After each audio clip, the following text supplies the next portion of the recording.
जय हिंद दोस्तों, economics class में एक बार फिर से आपका स्वागत है। मेरा नाम है चैन सिंह और आज मैं फिर से एक बार आपके लिए अभ्यास प्रश्न पत्र लेके आया हूं अर्थशास्त्र का कक्षा 12वीं के लिए।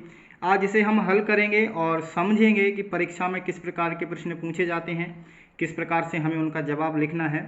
अभ्यास प्रश्न एक प्रकार के प्रैक्टिस सेट भी होते हैं और इन प्रैक्टिस सेट से हमें एक प्रकार का अंदाज़ा हो जाता है कि किस प्रकार से हमें कितनी स्पीड रखनी है और कौन कौन से प्रश्न हमें तैयार करके रखने हैं। तो आइए शुरू करते हैं इस प्रश्न पत्र को हल करना और समझते हैं किस प्रकार के प्रश्न आएंगे। तो चलिए पहला प्रश्न हम देखते हैं। निम्नलिखित के सही विकल्प का चुनाव करें। प्रत्येक सेट जो अभी तक हम सॉल्व कर चुके हैं सभी में फर्स्ट जो प्रश्न रहता है वह सही विकल्प का ही हमें मिला हुआ है। ठीक है, तो सही विकल्प वाले जो प्रश्न हैं, जितने भी वैकल्पिक प्रश्न हैं आपकी सिलेबस में सभी को कंप्लीट करके रखिएगा, कहीं से भी प्रश्न पूछा जा सकता है। देखिए पहला प्रश्न क्या पूछा जा रहा है। पहला प्रश्न इसमें पूछा जा रहा है सरकारी बजट में प्राथमिक घाटा। क्या पूछा जा रहा है? सरकारी बजट में प्राथमिक घाटा यह होता है और इसके फिर ऑब्जेक्ट दिए हुए, मतलब 4 विकल्प इसके दिए हुए हैं। ठीक है, विकल्प कौन कौन से दिए हुए हैं? राजस्व व्यय माइनस राजस्व प्राप्तियां, कुल व्यय माइनस कुल प्राप्तियां, राजस्व घाटा माइनस ब्याज भुगतान, राजकोषीय घाटा माइनस ब्याज का भुगतान। ठीक है, और जब हमने सरकारी बजट पढ़ा हुआ था, प्राथमिक घाटा पढ़ा हुआ है उसमें, और प्राथमिक घाटा जो होता है वह राजकोषीय घाटा माइनस ब्याज का भुगतान होता है। ठीक है, राजकोषीय घाटे में से जब हम ब्याज का भुगतान कर देते हैं तो हमारा प्राथमिक घाटा निकल के आ जाता है। तो फर्स्ट वाले का जो आंसर होगा वो चौथे नंबर का होगा। ठीक है, चलिए अब बढ़ते हैं आगे। दूसरा देखिए यदि सीमांत उपभोग प्रवृत्ति सीमांत बचत प्रवृत्ति से अधिक है तो गुणक का मूल्य होगा। ठीक है, इसमें क्या बताना है? यदि सीमांत उपभोग प्रवृत्ति और बचत प्रवृत्ति से अधिक है तो गुणक का मूल्य क्या होगा भाई? तो गुणक का मूल्य जो होगा वह 2 से अधिक होगा। किस प्रकार का होगा? 2 से अधिक होगा। इसे ध्यान में रखना है हमेशा। जब सीमांत उपभोग प्रवृत्ति सीमांत बचत प्रवृत्ति से अधिक होगी तो गुणक का मूल्य जो होगा वो 2 से अधिक आएगा। इसे ध्यान रखिएगा तो आप इसका जवाब दे पाएंगे। तीसरा देखिए, यदि सीमांत उपभोग प्रवृत्ति बराबर 1 हो तो गुणक का मूल्य यह होगा। अब देखिए इसमें क्या होगा? 4 ऑप्शन दिए हुए हैं। फर्स्ट वाले में है 0, सेकंड वाले में है 1 और थर्ड वाले में है 0 और 1 के बीच में, और चौथे वाले में है अनंत। तो इसे सॉल्व करके यदि हम देखें, देखिए तो गुणक का जो फॉर्मूला होता है k बराबर 1/1 माइनस MPC होता है। क्या होता है? MPC। इसका मतलब क्या होता है? सीमांत उपभोग प्रवृत्ति ये होता है। अब यहाँ पर सीमांत उपभोग प्रवृत्ति का मूल्य दिया हुआ है, मतलब कि इसका मूल्य यहाँ पर दिया हुआ है। इसका मूल्य कितना है? 1 है। ठीक है, तो MPC की जगह पर यदि हम 1 रखेंगे, MPC को क्या कर देते हैं? हम हटा देते हैं और यहाँ पर फिर क्या हो जाएगा? 1 माइनस 1 हो जाएगा। अब 1 माइनस 1 आएगा, मतलब कि इसको सॉल्व करेंगे तो फिर ये हो जाएगा 1/0। ठीक है, अब 0 आएगा, इसका मतलब क्या है कि जो गुणक का मूल्य होगा वो अनंत होगा। किस प्रकार का होगा? अनंत होगा। तो फिर हमारा जो ऑप्शन कौन सा वाला है जिसमें अनंत दिया हुआ है? तो यहाँ पर देखिए चौथे ऑप्शन में आपको क्या मिल जाएगा? अनंत मिल जाएगा। तो यही आपका सही जवाब होगा। आगे बढ़ते हैं।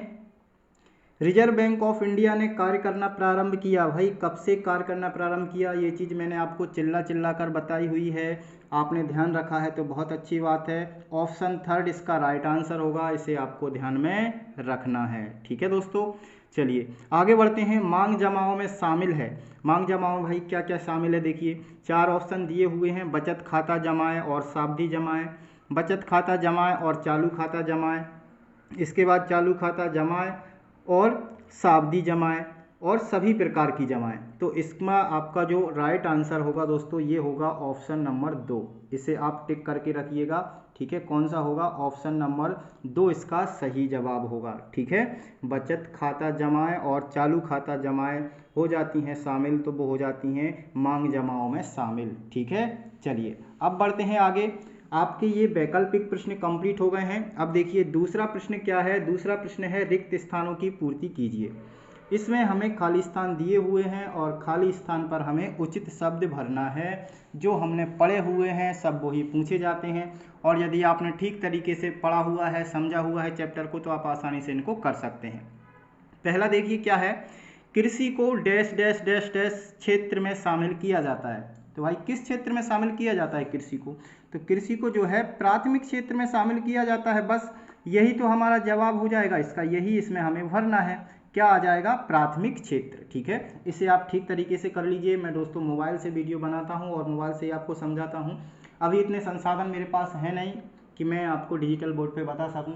और ये जो प्रैक्टिस सेट है इसे हम देखिए पेपर, ये पूरा पेपर जो है यदि फिर बोर्ड पर उतारेंगे तो फिर काफ़ी लंबा समय लग जाता है, वहाँ पर जगह भी नहीं बचती है। ठीक है, तो इसी प्रकार से आप समझिए। तो फर्स्ट का आंसर क्या हो गया है? प्राथमिक क्षेत्र में शामिल किया जाता है कृषि को।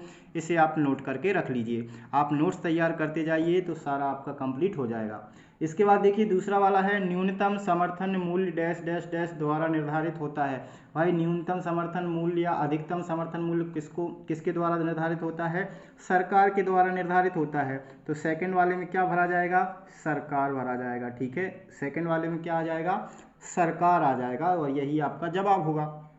अगला देखिए, अगला है पूर्ति का नियम डैश डैश डैश वस्तुओं पर लागू नहीं होता है। कौन सी वस्तुओं पर लागू नहीं होता है पूर्ति का नियम? देखिए जिन वस्तुओं को हम स्टोर करके रख सकते हैं उन पर तो ये नियम लागू होगा, लेकिन जिन वस्तुओं को स्टोर करके नहीं रख सकते उन पर ये लागू होगा क्या? नहीं होगा। अब स्टोर करके किन्हें नहीं रख सकते? उन वस्तुओं को नहीं रख सकते जो जल्दी नष्ट हो जाती हैं, जैसे कि सब्जी हो गया, फल हो गया, मिठाइयाँ हो गई। तो ये किस प्रकार की वस्तुएं हैं? ये जल्दी नष्ट होने वाली हैं, मतलब कि नाशवान हैं। ठीक है, तो पूर्ति का जो नियम है वह नाशवान वस्तुओं पर लागू नहीं होता है। बस यही इसमें भर देना है। क्या भर देंगे? नाशवान हम भर देंगे तो हमारा जवाब सही हो जाएगा। चलिए आगे बढ़ें। अगला प्रश्न देखिए, औसत आगम को ही वस्तु की डैश डैश डैश कहते हैं। भाई औसत आगम बराबर वस्तु की कीमत होती है।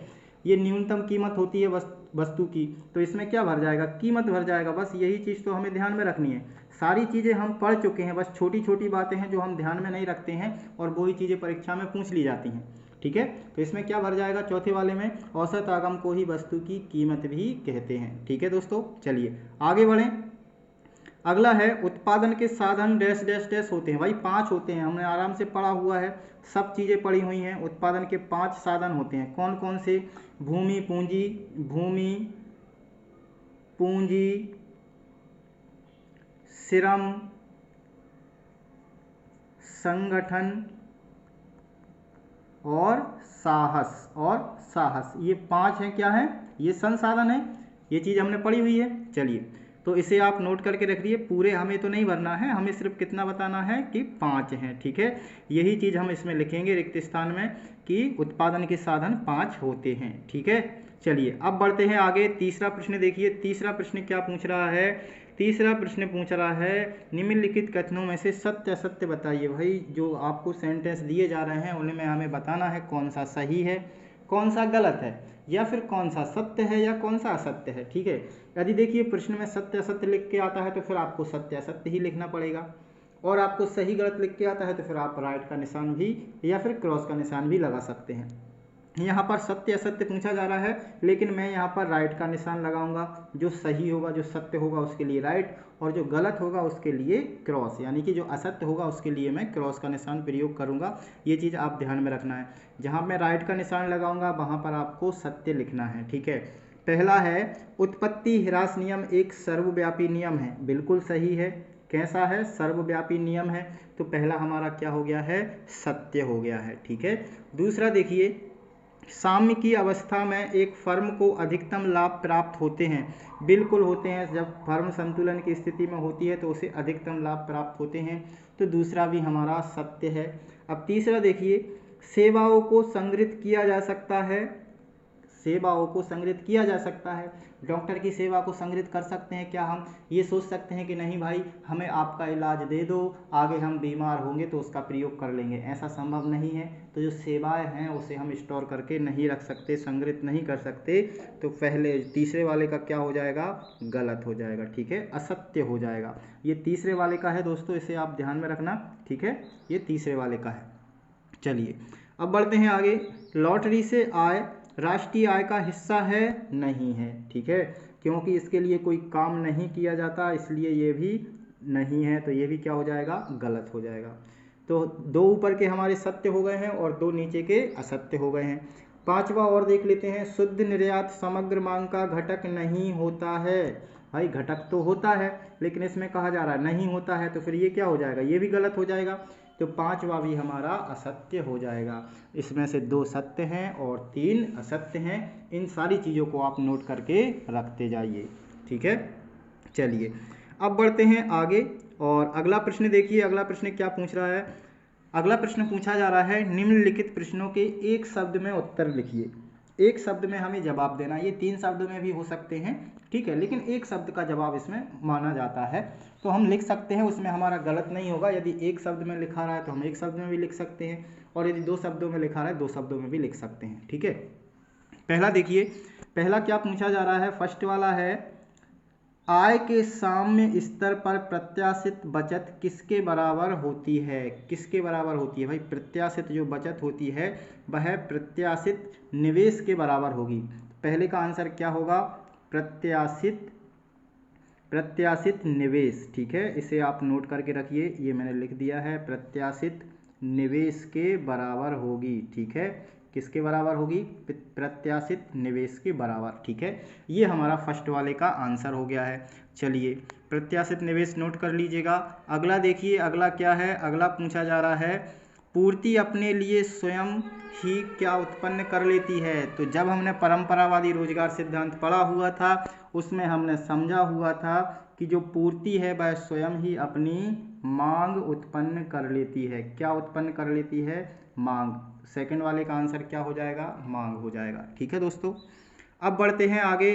अब देखिए तीसरा वाला क्या पूछ रहा है, बेरोजगारी का न्यून मांग सिद्धांत किसने प्रतिपादित किया है। भाई अभी तक जितने भी सिद्धांत हमने पढ़े हैं लगभग सभी किसने किए हैं, केन्स ने किए हैं, ठीक है। तो इस बात को ध्यान में रखना है, बेरोजगारी का न्यून मांग सिद्धांत किसने प्रतिपादित किया है, तो केन्स ने किया है। ये आपका जवाब होना चाहिए, तभी आपको फुल मार्क्स प्राप्त होंगे। चौथा देखिए, गुणक का रिसाव अधिक होने पर गुणक का प्रभाव कैसा होगा। यदि गुणक में से रिसाव होने लगे, ठीक है, गुणक का जो प्रभाव है फिर वो कम हो जाएगा। किस प्रकार का हो जाएगा, गुणक का जो प्रभाव है ये हो जाएगा दोस्तों कम प्रभाव पड़ेगा। इस प्रकार से समझ लीजिए, जैसे कि सरकार किसी कार्य के लिए पैसा लगाती है, ठीक है। अब सरकार ने पैसा दे दिया है कोई काम करने के लिए, लेकिन बीच में कोई कर्मचारी उसको क्या करते हैं, घूस के तौर पर खा जाते हैं, ठीक है। तो ये क्या हो गया है, एक प्रकार से रिसाव हो गया है, मतलब पैसा निकल गया है उसमें से। अब उसका जो प्रभाव पड़ना चाहिए था वो प्रभाव फिर कैसा पड़ेगा, कम पड़ेगा, ठीक है। प्रभाव कैसा पड़ेगा, कम पड़ेगा। इसीलिए इसका भी जवाब हमारा क्या होगा, कम होगा। इसे आप नोट करके रखिए, ठीक है। गुणक का रिसाव यदि अधिक होने पर गुणक का प्रभाव कैसा होगा, तो कम होगा, ठीक है। आगे बढ़ते हैं, मांग आधिक्य किसे जन्म देता है। मांग आधिक्य जन्म देता है भैया महंगाई को। किसको जन्म देता है, महंगाई को जन्म देता है। लेकिन यहाँ पर यदि आप महंगाई लिखेंगे तो आपका जो जवाब है वो गलत हो सकता है, ठीक है। क्यों हो सकता है, क्योंकि अर्थशास्त्र की भाषा में हमें लिखना है, तो अर्थशास्त्र की भाषा में मांग आधिक्य किसको जन्म देता है, मुद्रास्फीति को जन्म देता है। तो हम लिखेंगे वहाँ पर मुद्रास्फीति। क्या लिखेंगे, मुद्रास्फीति, और यही होती है हमारी महंगाई की स्थिति, ठीक है। ये मुद्रास्फीति आपको वहाँ पर लिखना है जवाब में, ठीक है।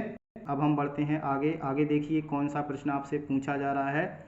आगे पूछा जा रहा है, संगठन का अर्थ लिखिए। क्या लिखना है भैया, संगठन का अर्थ लिखना है। संगठन किसे कहते हैं ये आपको बताना है। इसके अथवा में भी है, दूसरे पेज पर यदि आप आएंगे देखेंगे, संसाधनों के अनुकूलतम अनुपात में समन्वय स्थापित करने की प्रक्रिया को कहते हैं। इस प्रकार के जो प्रश्न यदि आते हैं आपको अथवा में दिया जाता है तो यहीं से आप इसका जवाब लिख सकते हैं। क्या लिख सकेंगे, देखिए संसाधनों के अनुकूलतम प्रयोग को या फिर अनुकूलतम अनुपात में जब हम समन्वय स्थापित करते हैं तो उसको क्या कहते हैं, संगठन कहते हैं। तो आपको प्रश्न के साथ साथ जवाब भी दे दिया जाता है, बस आपको थोड़ा सा दिमाग यहाँ पर इस्तेमाल करना होता है। ये दिमाग का आपने प्रयोग कर लिया तो इसका आंसर आप यहीं से बनाकर लिख सकते हो, ठीक है। फिर भी मैं आपकी सुविधा के लिए आपको यहाँ पर क्या दे रहा हूँ, प्रश्न का जवाब लिखकर मैंने दे दिया है, इसे आप नोट कर लीजिए। और ठीक है, स्क्रीनशॉट लेना चाहें तो स्क्रीनशॉट भी आप लेकर रख सकते हैं। हम लिखेंगे इसमें उत्पादन हेतु विभिन्न साधनों को एकत्रित करने तथा उनके अनुकूलतम अनुपात में समन्वय स्थापित करने की प्रक्रिया को ही क्या कहते हैं, संगठन कहते हैं। ठीक है, यहाँ पर बिंदी भी लिख लीजिए आप। ये आपका कंप्लीट हो गया। ठीक है, अब बढ़ते हैं आगे। अगला प्रश्न देखिए। अगला प्रश्न है हमारा, पूर्ण प्रतियोगिता बाजार की स्थिति में क्रेता तथा विक्रेता किस प्रकार की स्थिति में होता है। पूर्ण प्रतियोगिता ये आपको ध्यान में रखना है। अब इसमें भाई परिभाषा नहीं पूछी हुई है, नहीं तो आप परिभाषा लिख के आ जाओ। इसमें प्रश्न आपको ठीक से पढ़ना है। प्रश्न देखिए क्या पूछा जा रहा है प्रश्न में, पूर्ण प्रतियोगिता की स्थिति में क्रेता तथा विक्रेता क्या क्या, एक तो क्रेता और दूसरा विक्रेता किस प्रकार की स्थिति में होते हैं, ये पूछा जा रहा है। तो इसका जवाब हमें देना है, लोचदार स्थिति में होते हैं या बेलोचदार स्थिति में होते हैं, वो चीज़ हमें यहाँ पर बतानी है। ये चीज़ मैंने यहाँ पर लिख दी है, इसे आप नोट कर लीजिए। देखिए क्या लिखा हुआ है, पूर्ण प्रतियोगिता की स्थिति में प्रत्येक क्रेता पूर्णतया लोचदार पूर्ति की स्थिति में तथा विक्रेता या उत्पादक जो होता है वह पूर्णतया लोचदार मांग की स्थिति का सामना करता है। ये चीज़ यहाँ पर लिखनी है हमें, तभी हमारा जो प्रश्न है उसका सब जवाब जो है वो सही होगा और तब जाके हमें 2 मार्क्स प्राप्त होंगे। ठीक है, ये जो प्रश्न है 2 मार्क्स का है, यहाँ पर तभी हमें 2 मार्क्स मिलेंगे जब हम सही जवाब लिखेंगे। ठीक है, इसका स्क्रीनशॉट लेकर रख लीजिए। यदि नोट्स बना रहे हैं तो नोट्स भी आप तैयार करते जाइए। चलिए आगे बढ़ते हैं। अगला प्रश्न देखिए। अगला प्रश्न है, वस्तु विनिमय से आप क्या समझते हैं। वस्तु विनिमय किसे कहते हैं दोस्तों, जब मुद्रा का प्रयोग किए बिना हम वस्तु से क्या करते हैं, वस्तु के बदले वस्तु ही लेते हैं, तो उसको बोला जाता है वस्तु विनिमय। ठीक है, जब वस्तु से वस्तु को खरीदा जाता है, मुद्रा का प्रयोग नहीं किया जाता, मुद्रा का जो प्रयोग रहता है उसे नहीं किया जाता, मुद्रा का प्रयोग नहीं किया जाता है, तो फिर ऐसी स्थिति को या इस प्रकार की प्रक्रिया को हम वस्तु विनिमय कहते हैं। ये आपका जवाब होगा। ठीक है, ये सारे कॉन्सेप्ट हम पीछे बात कर चुके हैं जब हम हमारा सिलेबस कंप्लीट कर रहे थे। ठीक है, वहाँ पर सारी चीज़ें समझ चुके हैं, फिर भी मैंने आप परेशान ना हो इसके लिए लिख कर दे दिए हैं सारे जवाब, ताकि आपको कहीं ढूंढना ना पड़े। आप नोट्स तैयार कर रहे हैं तो इम्पोर्टेंट प्रश्न जो भी आ रहे हैं उन्हें आप नोट्स करते जाएँ। ठीक है, ये हो गया है आपका मुद्रा का प्रयोग किए बिना किसी एक वस्तु का किसी अन्य वस्तु के साथ प्रत्यक्ष विनिमय करने की क्रिया को वस्तु विनिमय कहा जाता है। ठीक है, ये आपका जवाब हो गया है, इसे आप नोट कर लीजिए और बढ़ते हैं हम आगे। अगला प्रश्न देखिए। अगला प्रश्न क्या पूछा जा रहा है। अगला प्रश्न है, सरकार की राजस्व प्राप्तियां क्या होती हैं, और अथवा में दिया है सरकार को प्राप्त होने वाली आय को परिभाषित कीजिए।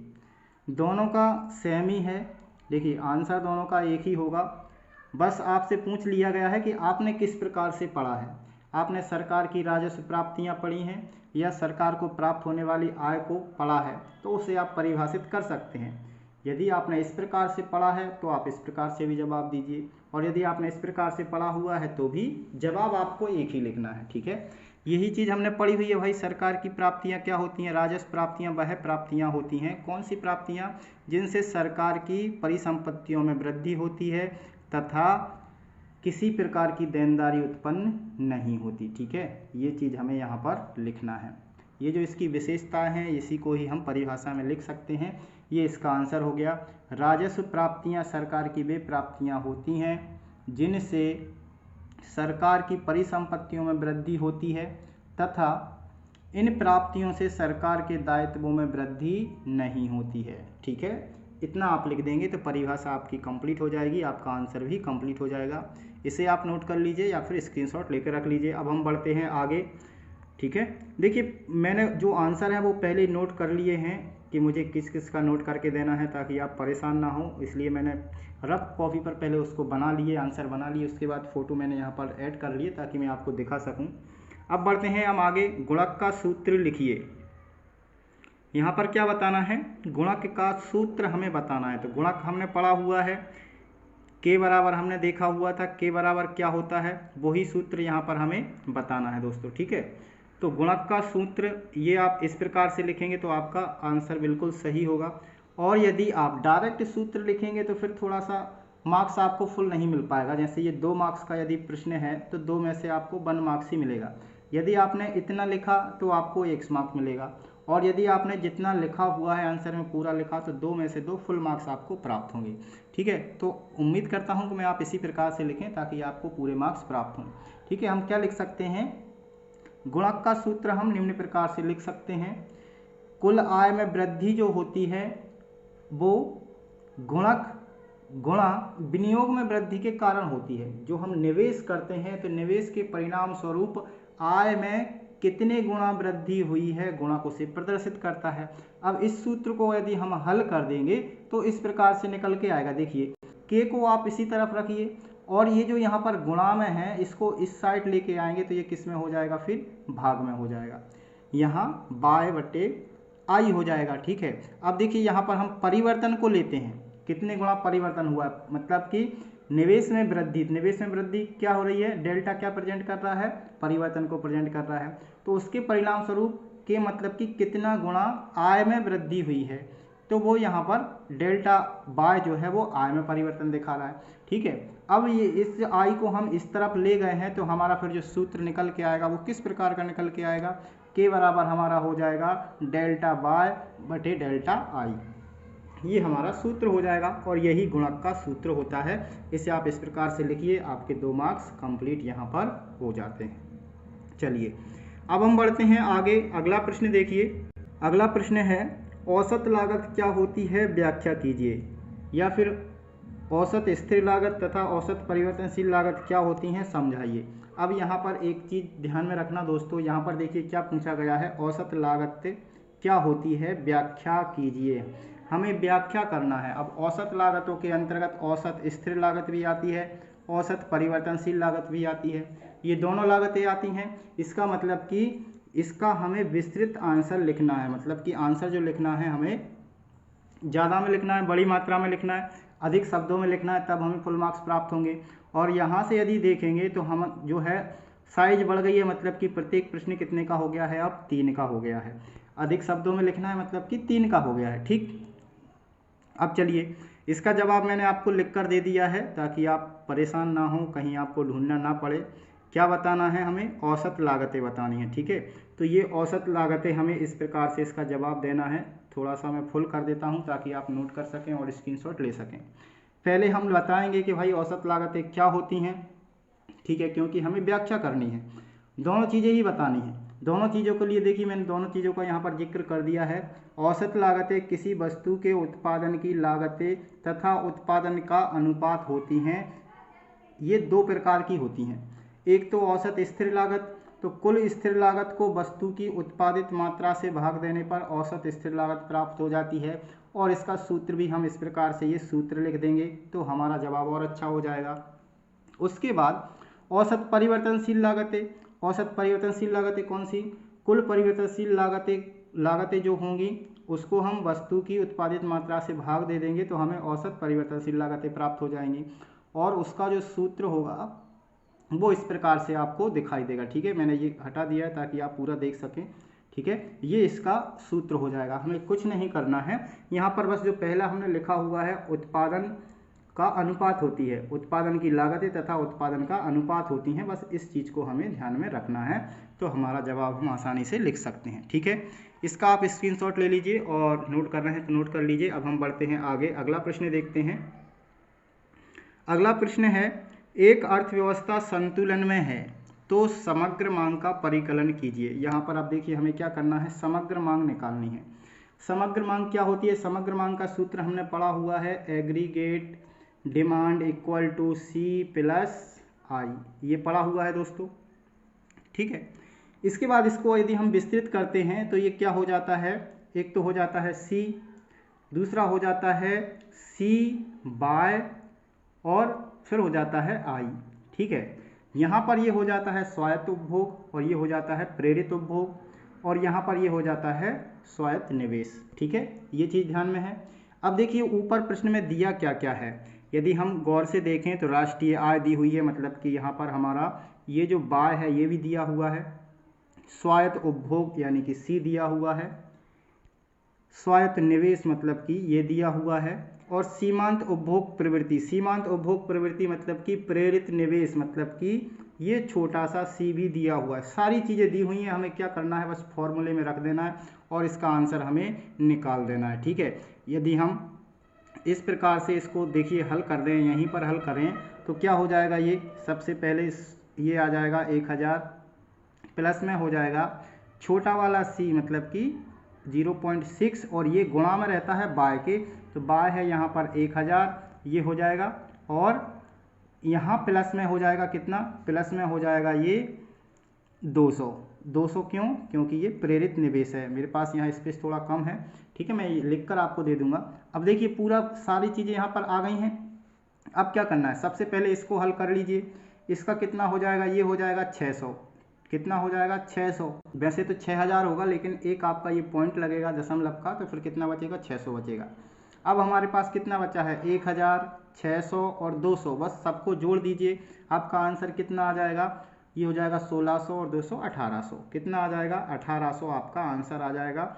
बस यही आपका आंसर हो गया है। अब इसके आगे हमें कुछ नहीं करना है। अर्थव्यवस्था संतुलन की स्थिति में है, समग्र मांग बतानी है, तो भैया ये जो आ गई है हमारी, ये समग्र मांग आ गई है, इसे हम डिमांड कह सकते हैं। ठीक है, अब इसका जवाब भी मैंने आपको हल करके दे दिया है। यदि यहाँ पर समझ में नहीं आया है आपको, तो यहाँ से आप समझ लीजिए या फिर आप इसको नोट कर लीजिए। ठीक है, ये लीजिए, देखिए हमें परीक्षा में इस प्रकार से इसको जवाब लिखना है। पहले सारी चीज़ें हम उतार लेंगे।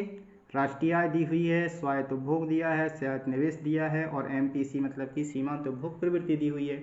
और हम ये जानते हैं कि डी बराबर क्या होता है, C0 प्लस सी छोटा वाला बड़ा बाय प्लस आई।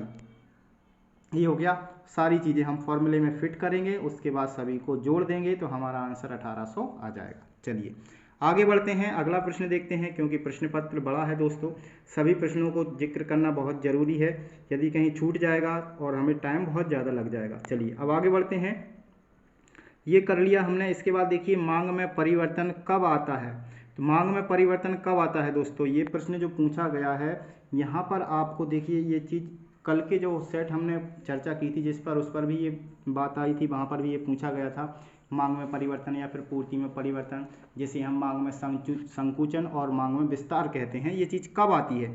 तो ये चीज़ यदि सिंपल सा इसका आंसर दें, यदि 1 नंबर का ये आंसर होता तो हम इसका जवाब सीधा सा दे सकते थे, कीमत में परिवर्तन के कारण। ठीक है, किस में परिवर्तन के कारण, कीमत में परिवर्तन के कारण मांग में परिवर्तन आता है। ठीक है, ये जवाब दे सकते थे, लेकिन यहाँ पर हमें जवाब विस्तृत देना है, 3 अंकों में देना है, 3 मार्क्स के लिए, तो हम इस प्रकार से लिखेंगे। ये मैंने आपको लिख कर दे दिया है यहाँ पर, इसे आप नोट कर लीजिए या फिर स्क्रीनशॉट लेकर भी आप रख सकते हैं।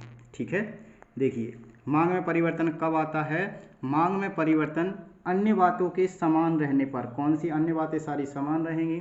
वस्तु की कीमत में परिवर्तन के परिणाम स्वरूप उसकी मांगी जाने वाली मात्रा में जो परिवर्तन होता है उसे हम मांगी गई मात्रा में परिवर्तन अर्थात मांग में विस्तार या मांग में संकुचन कहते हैं। इसे निम्न चित्र के द्वारा समझ सकते हैं।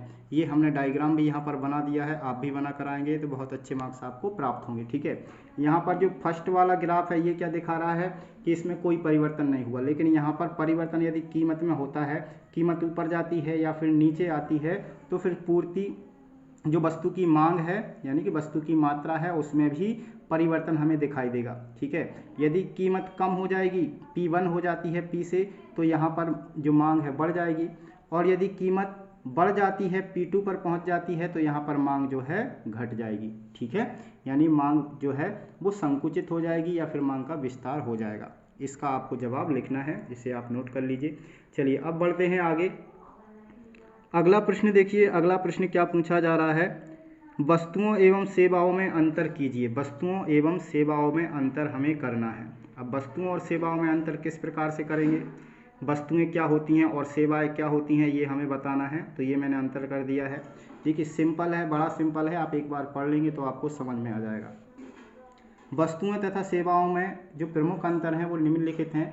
नंबर 1 यदि हम देखेंगे तो नंबर 1 क्या कह रहा है, वस्तुएं क्या होती हैं, भौतिक होती हैं तथा सेवाएं जो होती हैं अभौतिक होती हैं। भौतिक मतलब कि वस्तुओं को हम देख सकते हैं, स्पर्श कर सकते हैं, छू सकते हैं, लेकिन सेवाओं को नहीं कर सकते। ठीक है, तो सेवाएं अभौतिक होती हैं और वस्तुएं भौतिक होती हैं। दूसरा अंतर क्या लिखेंगे, वस्तुओं के उत्पादन एवं उपभोग के मध्य क्या रहता है, समय अंतराल रहता है। किसी वस्तु का निर्माण होगा, उसके बाद वह बाजार में आएगी, उसके बाद खरीदी जाएगी, फिर उसका उपभोग होगा, तो इसके बीच समय अंतराल रहता है। लेकिन सेवाओं में उत्पादन तथा उपभोग क्या होता है, साथ साथ होता है। किस प्रकार का होता है, साथ साथ होता है। जैसे डॉक्टर से यदि हम इलाज कराएंगे तो उसी समय उसका इलाज होगा, उसके बाद तो इलाज नहीं कर सकते, मतलब कि इसमें समय अंतराल नहीं होता है। ठीक है, ये एक ही समय पर इसका उत्पादन होता है और उपभोग भी एक ही समय पर होता है।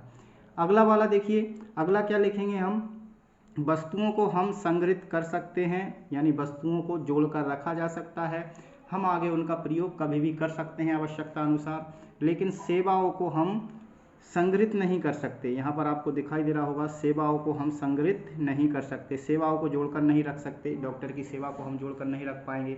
हम यदि ये सोचते हैं कि जब कभी हम बीमार होंगे तो उसका प्रयोग कर लेंगे, ऐसा संभव नहीं है। ठीक है, इस प्रकार से आपको ये 3 अंतर इसके लिखेंगे, आपके 3 मार्क्स कंप्लीट हो जाएंगे। चलिए अब बढ़ते हैं हम आगे। अगला प्रश्न देखिए, अगला प्रश्न क्या पूछा जा रहा है। अगला प्रश्न पूछा जा रहा है, निम्नलिखित सूचनाओं के माध्यम से बाजार की कीमत पर, यानी बाजार कीमत पर सकल घरेलू उत्पाद तथा राष्ट्रीय आय का परिकलन कीजिए। यहाँ पर सबसे पहले हमको क्या करना है, बाजार कीमत पर सकल घरेलू उत्पाद मतलब कि जीडीपी ज्ञात करना है। अब जीडीपी किस प्रकार से ज्ञात करेंगे, तो यहाँ पर जो तथ्य दिए हुए हैं, जो जानकारी दी हुई है, पहले इनको हमें समझना होगा, तब हम जाके जीडीपी ज्ञात कर पाएंगे, सकल घरेलू उत्पाद ज्ञात कर पाएंगे। तो किस प्रकार से करें, देखिए सबसे पहले देखिए क्या दिया हुआ है। सबसे पहले यहाँ पर है सरकारी अंतिम उपभोग व्यय। तो उपभोग व्यय मतलब कि व्यय विधि के द्वारा हमें राष्ट्रीय आय ज्ञात करनी है, तो उसी के द्वारा हम सकल घरेलू उत्पाद भी करेंगे। तो जितना भी व्यय इसमें दिया हुआ है उसे हम क्या कर लेंगे, पहले जोड़ लेंगे। क्या क्या है, सरकारी अंतिम उपभोग व्यय कितना है, 4000, ये हो गया 4000। इसके बाद निजी अंतिम उपभोग व्यय ये है 3500, तो इसको भी नोट कर लीजिए, ये भी हो गया। इसके बाद सकल घरेलू पूंजी का निर्माण, तो इसको भी हम शामिल करेंगे। यहाँ पूंजी का निर्माण हो रहा है, तो ये कितना है, ये है 1100, इसको भी जोड़ लेंगे। इसके बाद निवल निर्यात, अब जो निर्यात किया है मतलब कि जो उत्पादन किया है वही तो निर्यात हुआ है, तो उसका भुगतान हमें प्राप्त हुआ है, इसको भी हम जोड़ लेंगे। कितना हो गया, 500।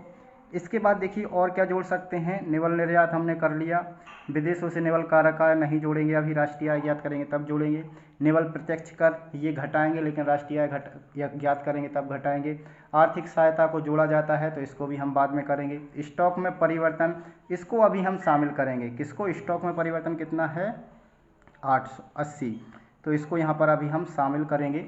अब इसको जोड़ दीजिए, आप सबका योग कर देंगे तो कितना निकल के आएगा, ये निकल के आ जाएगा आपका 11 1 है ना, और ये हो गया 8 और 1 9, 9180। ये क्या आ गया है आपका, ये आ गया है जीडीपी।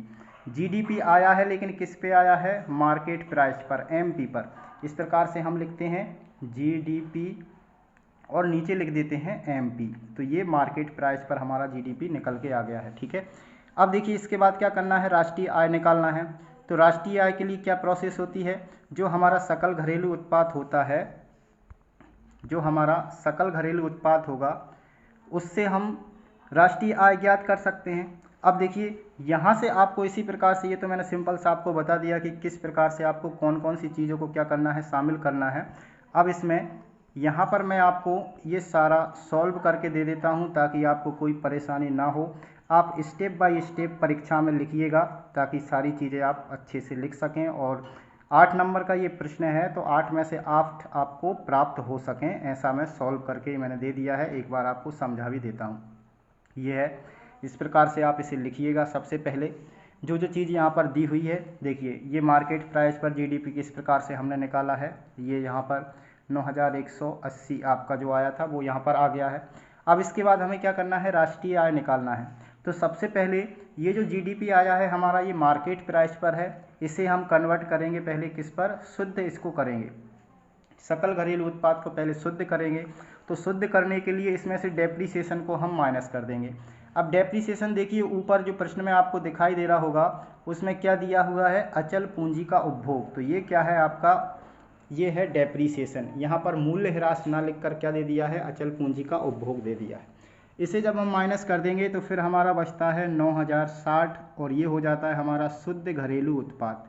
ये क्या हो गया है, शुद्ध घरेलू उत्पाद। चलिए अब देखिए शुद्ध घरेलू उत्पाद हमने कर लिया। इसके बाद क्या करते हैं, हमें अभी ये मार्केट प्राइस पर मिला हुआ है, हमें चाहिए फैक्टर कॉस्ट पर।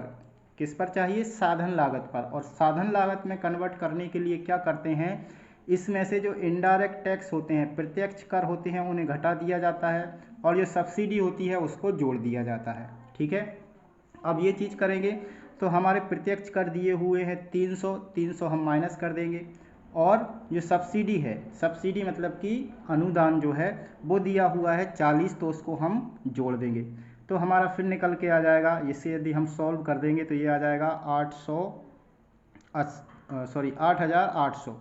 ये आपका फैक्टर कॉस्ट पर शुद्ध साधन यानी शुद्ध घरेलू उत्पाद निकल के आ जाएगा। किस पर, साधन लागत पर। अब ये आ गया है। अब इसमें देखिए राष्ट्रीय आय ज्ञात करनी है तो हमें कुछ नहीं करना होता। विदेशों से प्राप्त जो शुद्ध साधन आय होती है मतलब कि NFIA, यहाँ पर क्या दिया हुआ है, यदि आप प्रश्न में देखेंगे तो निवल कारक आय दी हुई है, उसको हम शामिल कर देंगे। तो ये कितनी है, ये है यहाँ पर हमारा देखिए NDFC तो हो गया हमारा 8800। इसमें हम अब जो कारक आय विदेशों से प्राप्त हुई है वो है 100, उसको हम शामिल कर देंगे तो फिर हमारा कुल राष्ट्रीय आय कितनी आ जाएगी, हमारी कुल राष्ट्रीय आय आ जाएगी 8900। ये हमारी राष्ट्रीय आय निकल के आ गई है। लेकिन यहाँ पर एक बात और ध्यान में रखना है, जो मैं यहाँ पर लिखना भूल गया हूँ शायद, वो आपको बता देता हूँ। यदि जो हमारी सब्सिडी है ये हमें प्राप्त हुई है तो हम क्या करेंगे, इसको योग करेंगे। लेकिन यदि ये सब्सिडी हमने दी है तो इसको फिर क्या करेंगे, हम माइनस करेंगे। तो अभी तो हमने जोड़ के निकाला है, ठीक है, क्योंकि यहाँ पर ये क्लियर नहीं है तो दोनों बातें वहाँ पर आपको लिखनी होंगी और बताना होगा कि क्या स्थिति हो सकती है। यदि जो अनुदान राशि है ये अनुदान राशि दी है तो फिर इसको हमें क्या करना पड़ेगा, माइनस करना पड़ेगा। और 8900 में से ये 40 हम इसको माइनस करेंगे तो फिर निकल के आएगा 8860। कितना निकल के आएगा, 8860। तब हमारी राष्ट्रीय आय कितनी होगी, 8860 होगी। लेकिन यदि जब हमें प्राप्त हुई है तो तब हमारी कितनी होगी, तब होगी 8900। तो दोनों बातें वहाँ पर लिखनी होंगी क्योंकि ये चीज़ यहाँ पर क्लियर नहीं है। ठीक है, अब इसका आप स्क्रीनशॉट ले लीजिए और पूरा इसको हल कर लीजिए। ये मैंने यहाँ पर आपको कर दिया है। अब हम बढ़ते हैं आगे। अब है प्रश्न क्रमांक 15। निम्नलिखित प्रश्नों के उत्तर 200 से 300 शब्दों में आपको लिखना है। ये सारे प्रश्न यहाँ पर दिए हुए हैं। अब मैं पूरे प्रश्न तो आपका लिख कर नहीं दूंगा क्योंकि मैं अभी तक आपका देखिए यहाँ से यदि हम बात करें पूरे प्रश्न पत्र की तो पूरा प्रश्न पत्र है 80 मार्क्स का। तो 80 मार्क्स में से 5 आपके हो गए हैं। ये पहला प्रश्न है दोस्तों, व्यष्टि अर्थशास्त्र एवं समष्टि अर्थशास्त्र में अंतर। तो देखिए हम यहाँ पर समझेंगे तो वीडियो बहुत लंबा हो जाएगा और यहाँ तक यदि आप देख रहे हैं तो ये बात समझ सकते हैं क्योंकि फिर हम कंप्लीट नहीं कर पाएंगे। एक जो प्रश्न पत्र है हमें 3 घंटे में समाप्त करना है, ठीक है। तो उस हिसाब से मैं इसकी जो वीडियो की लिंक है जिसमें आपको ये आंसर मिलेगा उसकी वीडियो की लिंक मैं इस वीडियो के डिस्क्रिप्शन में आपको डाल दूंगा, तो वहाँ से आप इसका आंसर लिख लीजिएगा। इसके बाद पूर्ति में विस्तार तथा पूर्ति में संकुचन चित्र द्वारा समझाइए। ये प्रश्न हम कल भी बात कर चुके हैं। इस पर मांग में विस्तार देखिए वैसा का वैसा ही प्रश्न है जो इस सेट में भी दे दिया गया है। तो इसका भी वीडियो का लिंक मैं इस वीडियो की लिंक डिस्क्रिप्शन में दे दूंगा, तो वहाँ से आप कर लीजिएगा। इसके बाद पूंजी किसे कहते हैं और पूंजी की विशेषताएं लिखिए। तो ये है आपका साधन वाले, ठीक है, साधन वाला जो चैप्टर है उत्पादन के साधन। उत्पाद पूंजी एक क्या है, उत्पादन का साधन है। वहाँ से आप इसको कंप्लीट कर सकते हैं। इसके अलावा इस वीडियो की लिंक भी मैं यहाँ डिस्क्रिप्शन में डाल दूँगा, तो यहाँ से आप इसके नोट कर लीजिए। इसके बाद पैमाने के प्रतिफल से क्या आशय है, इसकी विभिन्न अवस्थाओं को समझाइए। तो पैमाने के प्रतिफल क्या होते हैं, जब पैमाना बढ़ाया जाता है, सभी संसाधनों को बढ़ाया जाता है तो वो पैमाने के प्रतिफल होते हैं। और इसकी घटते हुए प्रतिफल या फिर बढ़ते हुए प्रतिफल या फिर समान प्रतिफल, ये 3 इसकी अवस्थाएं होती हैं। तो तीनों अवस्थाओं का वर्णन हम पहले समझ चुके हैं। तो इस वीडियो का जो लिंक है वो भी मैं डिस्क्रिप्शन में डाल दूंगा, तो वहाँ से आप इसको भी कर लीजिएगा। इसके बाद देखिए लास्ट वाला बचा हुआ है पूर्ति की लोच से आप क्या समझते हैं? पूर्ति की लोच को प्रभावित करने वाले तत्वों की विवेचना कीजिए। तो सारे जो प्रश्न अभी पूछे गए हैं इस सेट में, सभी पर हम चर्चा कर चुके हैं, सभी को विस्तार पूर्वक समझ चुके हैं। इस प्रश्न का जो जवाब है, इसकी जो वीडियो है वो भी मैं डिस्क्रिप्शन में डाल दूंगा, तो वहाँ से आप इसका भी आंसर कर लीजिएगा। ठीक है, तो ये जो प्रश्न पत्र है हमारा ये कंप्लीट हो गया है। तो वीडियो को यदि आप यहाँ तक देख रहे हैं तो आपके बहुत काम का है, पूरा आप तैयार कर लीजिएगा। हो सकता है कि यही सेट आपसे पूछ लिया जाए। सारे प्रश्न मैंने कंप्लीट करके दिए हैं, केवल 30 मार्क्स का ऐसा है जो आपको प्रश्न उसके बनाने हैं, बाकी 50 मार्क्स का मैंने आपको कंप्लीट करके दे दिया है। ठीक है, अब कंप्लीट करके दे दिया। यदि यही प्रश्न जो सेट है वो परीक्षा में पूछ लिया जाता है, यही का यही पेपर आ जाता है, तो आपके 50 मार्क्स तो कहीं नहीं जाते हैं। बाकी अब 30 मार्क्स आपके ऊपर डिपेंड करते हैं कि आप कितने अच्छे से उन्हें तैयार करते हैं और उनका जवाब लिखते हैं। तो मिलेंगे हम अगली क्लास में एक नए सेट के साथ। तब तक के लिए जय हिंद, वंदे मातरम।